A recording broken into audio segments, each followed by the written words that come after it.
Good morning and welcome. Today's devotion is about having the confidence to share our faith. Now, in much of society, it is frowned upon to share our faith. If you tell someone about your personal beliefs, it is seen as forcing or as preaching. But the problem is that as Christians, in Mark 16:15, we are told to go into the world and proclaim the gospel to all creation. Now, this doesn't mean that we're supposed to go and try to force our beliefs on everyone. God has not tried to force his belief on anybody. He is more than capable of forcing everyone to believe in him if that was what he desired. But he wants it to be a choice. What he asks us to do is to proclaim, to tell people. So we need to be ready to share our faith. We need to be ready to be open about our beliefs. Why would we want to hide our faith if we know that it's true? Again, this doesn't mean that we're trying to force anyone or to look down on anyone, because we can't. If someone is forced into belief, it's not true belief. But it does mean that we need to tell the people around us about the truth that we've found. Now, one of the best ways to show our faith is to live like we believe it. Christians have, and often very fairly, been accused of saying one thing and doing another. Now, a certain amount of this is just because we're humans, but some of it is because we don't live like we believe the things that we're saying oftentimes. And no one believes someone who says one thing but won't do it.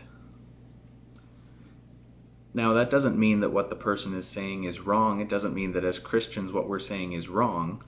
But of course, that's going to make people question whether we really believe what we're saying. Now, of course, we won't be perfect, and we need to have grace and love for each other. But we can try to live differently from those around us, to live more kindly, to be more generous, to be more loving. If we do this, people will often ask us, well, why is it that you do that? Why do you live like that? Most people want to feel more joy, to feel more loved, to feel like they have a purpose. And Jesus provides answers to each of these longings like nothing else. If we love the people around us, then we want what is best for them.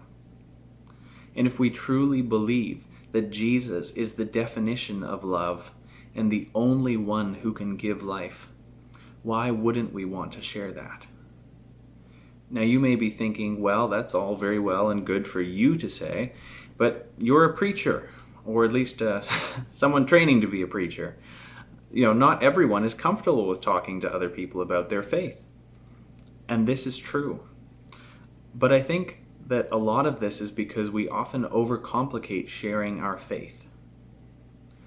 If someone were to ask you, do you believe in gravity?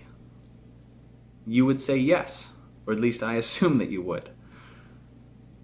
Even if you can't explain everything about why gravity is the way it is, your experience would be enough.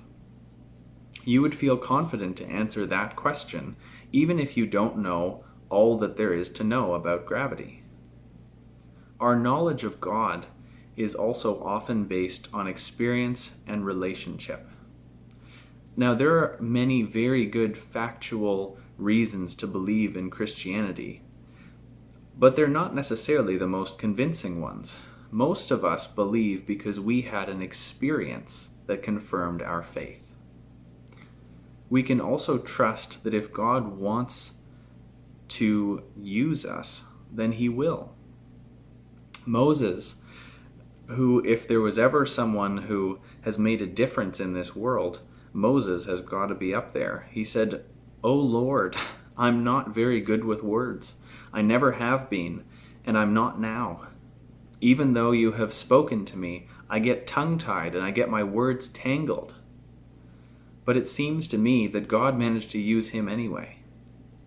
So even if you feel that you get tongue-tied and your words get tangled, God can use you to proclaim the gospel. So this week, as an application, ask God to show you people in your life that He wants you to share with. And we can start very small. Just ask Him to give you situations. Ask Him to give words to share with the people around you and the courage to respond when He does ask you. Don't be worried about messing things up. God has always worked through imperfect people and imperfect situations.